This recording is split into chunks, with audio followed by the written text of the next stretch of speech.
আসসালামু আলাইকুম বন্ধুরা। লাউটা আমরা কম বেশি সবাই পছন্দ করি। অনেকে মাংস দিয়ে রান্না করে, অনেকে মাছ দিয়ে, কিন্তু ডিম দিয়ে কিভাবে রান্না করতে হয় আজকে সেই রেসিপিটাই দেখাবো।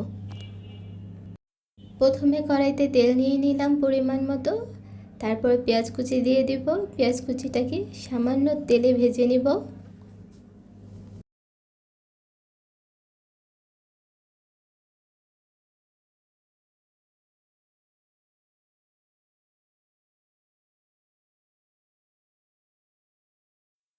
কিছুক্ষণ ভেজে নেওয়ার পর দিয়ে দিব হাফ চামচ হলুদের গুঁড়ো, 1 চামচ মরিচের গুঁড়ো, হাফ চামচ ধনিয়ার গুঁড়ো।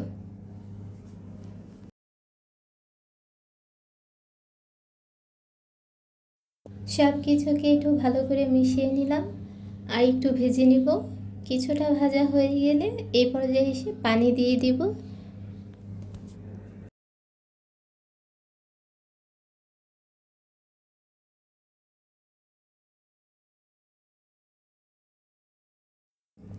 পানি দেওয়া হয়ে গেলে 5 মিনিটের মতন কষিয়ে নেব।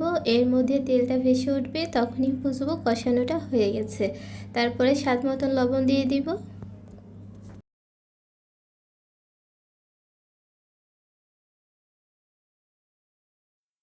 কিছুক্ষণ কষিয়ে নেওয়ার পর এ পর্যায়ে এসে লাউগুলো ছোট ছোট টুকরো করে কেটে নিয়েছি, এগুলো দিয়ে দিব।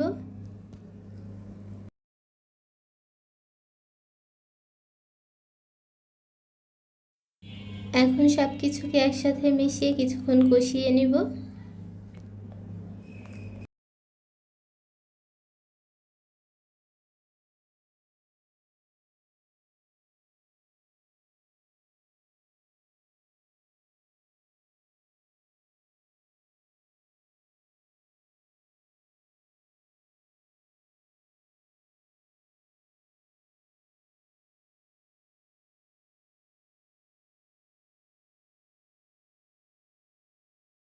এই পর্যায়ে এসে কয়েকটা কাঁচামরিচ দিয়ে দিলাম।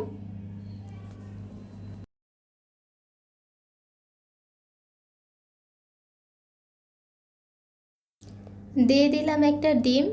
ডিমটাকে ভেঙে নিয়ে এর সাথে ভালো করে মিশিয়ে নিতে হবে।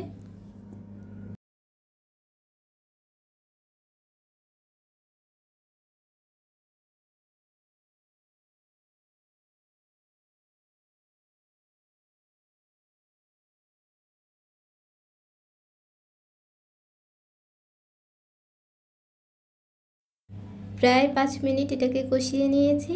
এ পর্যায়ে এসে পরিমাণ মতন পানি দিয়ে এটাকে সিদ্ধ করতে বসিয়ে দিব।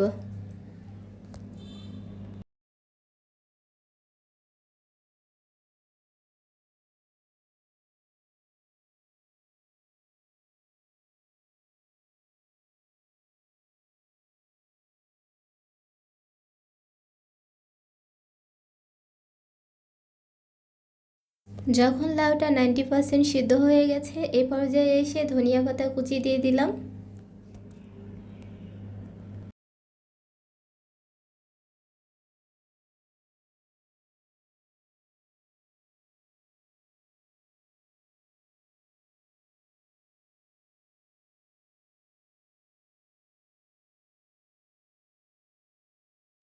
ধনিয়া পাতা দেওয়ার পর প্রায় 5 মিনিট হয়ে গেছে, আমার লাউটা পুরোপুরিভাবে সিদ্ধ হয়ে গেছে। এখন আমি এটাকে চুলা থেকে নামিয়ে নিব। তো বন্ধুরা, এভাবে তোমরা ডিম দিয়ে রান্না করে দেখতে পারো, আশা করি তোমাদের ভালো লাগবে।